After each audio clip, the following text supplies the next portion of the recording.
Kas 9 vyras ir net kas 3 moteris. Tokia yra statistika. Įsiplėtusios kojų venos, nejudraus gyvenimo, netinkamos mitybos, o kartais net neaišku ko pasekmė.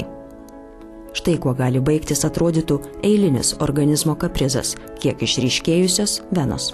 Atrodytų banali liga, atrodo įsiplėtė venos, tai paskauda, tai patinsta, tačiau reikia žinoti, kad tai yra viena iš pavojingiausių ligų, kurios gali sukelti plaučių arterijos trombemboliją.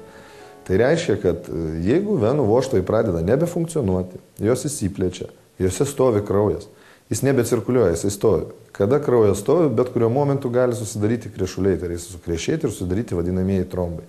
Ilgainiui negydant venų varikozės ir neįvykus jokiom komplikacijom, trombozėm, uždegimam ir kitom baisiom komplikacijom, visos venų varikozės baigėsi trofinėm opom. Negyjančiom trofinėm opom blauzdose.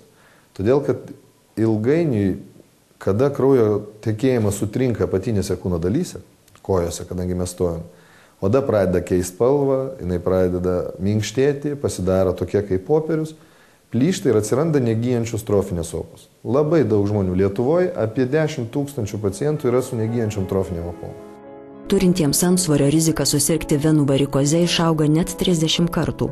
Labiau rizikuoja ir aukštaūgiai. Dėl didesnio atstumo nuo pėdos iki širdies stiprėja krūvis venų sienelėms ir vožtuvams. Vidurių užkietėjimas, plokščiapėdystė, sąnarių ligos, įprotis dažnai avėti aukštakulnius, visa tai irgi nepatinka venoms.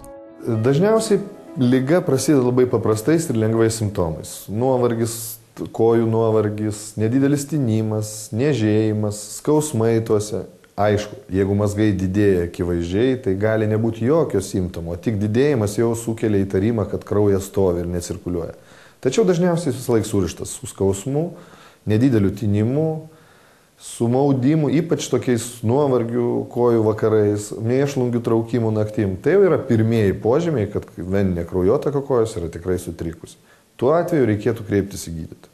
Moteris virš 50 dažniau serga venų liga. Bet tai yra dėl to, kad jos būdamos jaunesnės nenaudoja tos, sakykime, profilaktikos ir už tai joms, sakykime, su amžiumi įsivystė šitą ligą. Tačiau taip, sakykime, ar 18 ar 70 visiškai jokio skirtumo. Taikant profilaktiką galima išvengti. Ši pacientė greičiausiai būtų operacijos išvengusi, jei pirmuosius venų pakitimus nebūtų numojusi ranka. Sunku patikėti, bet profilaktikos priemonės kur kas paprastesnės, negu galima įsivaizduoti. Pagrindinė profilaktikos priemonė yra kompresinė terapija. Yra pasaulyje sukurta medikamentų, tepalų įvairių kitų priemonių, tačiau geresnės kaip kompresinės terapijos tikrai nėra sukurta, kadangi jinai veikia patogenetiškai. Tai reiškia, kad veikia į tą priežastį, dėl kurios ir vystosi ta varikozė. Tai yra tik dvi priemonės, arba elastiniai bintai, arba kompresinės kojinės. Jų yra įvairių rūšių. Tai yra ir kompresinės kojinės, kurios tinka kelionėms, žmonėms, kurie daug keliauja, ypatingai daug skraido lėktuvais, arba daug sėdi automobiliuose. Yra specialios vadinamos kelioninės kompresinės kojinės.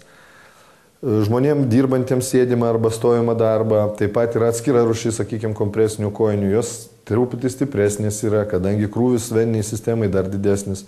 Tolygiai apspausdamos koją, jos palengvina venų darbą. Tai yra kraujas išteka lengviau iš kojos, neužsistovi tuose venose, nedidina spaudimo ir jos turi mažesnę tikimybę plėstis. Tai yra tiesioginis patogenetinis poveikis į venų tekėjimą.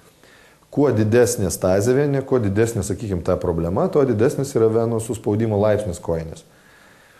Ir už tai dar kartą noriu pakartoti, kad pačiose pradinėse stadijose teisingai taikant šią terapiją galima išvengti ligos. Ne visą laiką taip yra. Yra įgimtų problemų, sakykime, veninių ir taip toliau.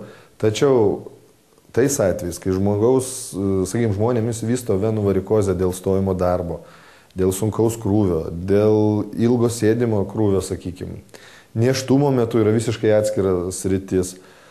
Tai tikrai, taikant šitą profilaktinę priemonę, elastinės kojinės, galima išvengti tos ligos įsivystymą. Kojinių galima įsigyti vaistinėse, kai kuriuose parduotuvėse ir čia, Baltijos ir Amerikos klinikoje Vilniuje. Manyčiau, kad perkant sveikatai reikalingą daiktą reiktų pasitarti su mediku. Nesakau, kad būtinai reikėtų kraujagyslių chirurgo konsultacijos pradžiai, pradinėse stadijose ar tai. Užtenka tikrai yra klinikoje paruošti slaugytojai, kurie šitoj srity tikrai turi gerą patirtį ir įdirbį ir pilnai užtenka slaugytojo konsultacijos, kad įvertint, kokios rūšies kompresinė terapija reiktų pasirinkti pradžią ir taip toliau.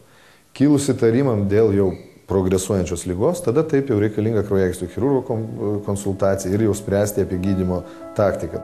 Baltijos ir Amerikos klinika įsikūrusi Vilniuje, Nemenčinės plente 54A.